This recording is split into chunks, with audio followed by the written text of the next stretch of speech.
Assalamualaikum warahmatullahi wabarakatuh anak-anak. Selamat pagi, semoga kalian masih tetap semangat belajar di rumah. Baik, kita lanjutkan materi untuk pertemuan kali ini, masih tentang pidato persuasif. Dalam pembelajaran kali ini, Ibu akan menyampaikan struktur teks pidato persuasif. Seperti apa yang sudah kalian ketahui, bahwa tujuan dari pidato persuasif itu adalah meyakinkan audiens untuk melakukan sesuatu. Bagaimana cara memersuasi dalam pidato persuasif? Itu dilakukan ada 3 cara. Yang pertama dilihat dari etika, yang kedua dilihat dari emosi, dan yang ketiga dilihat dari logika. Apa maksudnya etika? Etika itu artinya adalah sikap, perilaku, akhlak, atau moral. Jadi dalam berpidato, penyampaiannya harus disesuaikan dengan sikap kita sebagai pembicara, agar mudah untuk meyakinkan audiens pada saat itu. Kemudian yang kedua adalah emosi, artinya bagaimana cara menggugah perasaan. Luapan perasaan dari seorang pembicara harus dapat meyakinkan dari audiens itu sendiri.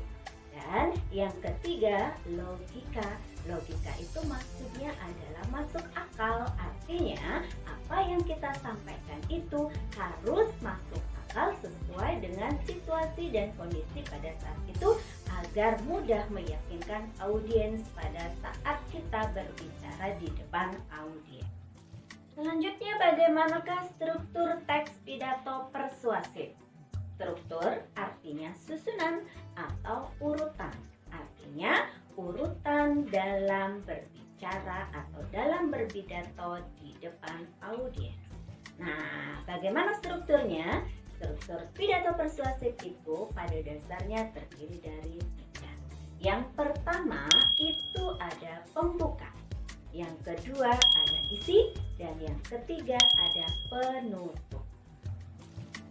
Bagian pembuka pidato terdiri dari salam pembuka, salam penghormatan atau sapaan, dan ucapan syukur.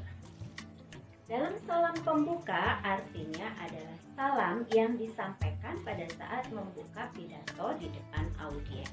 Contohnya, misalnya Assalamualaikum, selamat pagi, atau selamat siang, atau salam sejahtera.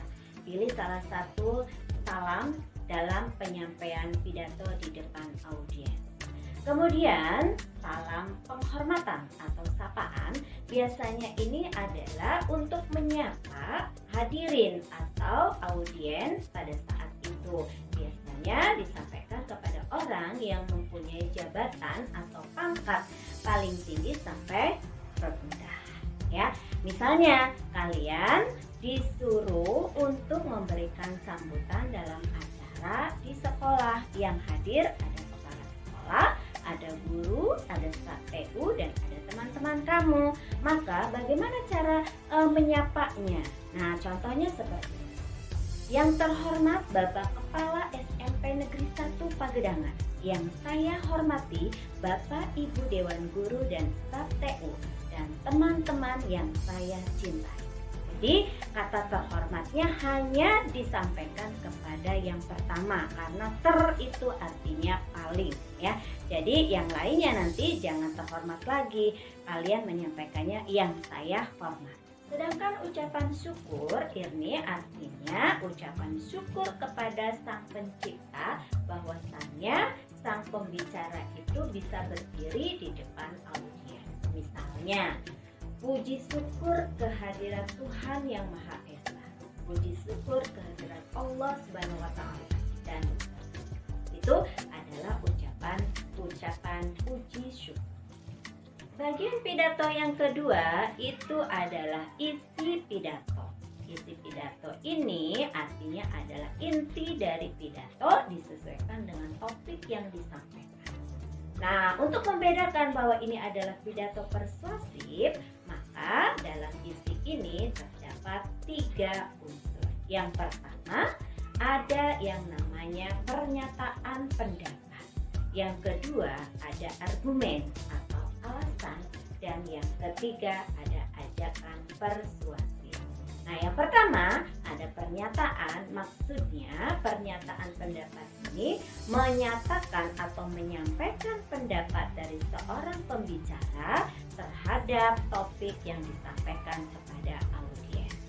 Kalau argumen itu alasan, artinya alasan yang mendukung terhadap pendapat yang sudah disampaikan di awal. Sedangkan ajakan persuasif itu artinya ajakan yang membujuk dan bisa meyakinkan audiens terhadap pendapat yang sudah disampaikan kepada.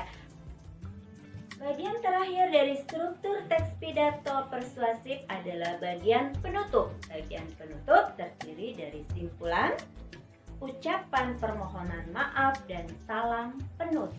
Simpulan maksudnya menyampaikan simpulan dari berbagai pendapat di dalam isi pidato yang sudah disampaikan kepada audiens. Kemudian permohonan maaf maksudnya permohonan maaf apabila ada kata-kata yang kurang berkenan. Jangan menyampaikan kurang lebihnya karena tidak terukur. Misalnya, demikianlah pidato yang bisa saya sampaikan, mohon maaf atas segala kekurangannya. Itu contohnya. Kemudian salam penutup. Salam penutup artinya untuk menutup pidato pada saat itu. Misalnya, wassalamualaikum, selamat siang, atau selamat pagi. Itu untuk menutup pidato persuasif. Demikianlah anak-anak materi yang telah Ibu sampaikan pada pertemuan kali ini. Silakan dipahami, tetap belajar yang rajin, tetap semangat belajar di rumah. Sampai jumpa pada pertemuan berikutnya. Terima kasih. Wassalamualaikum warahmatullahi wabarakatuh.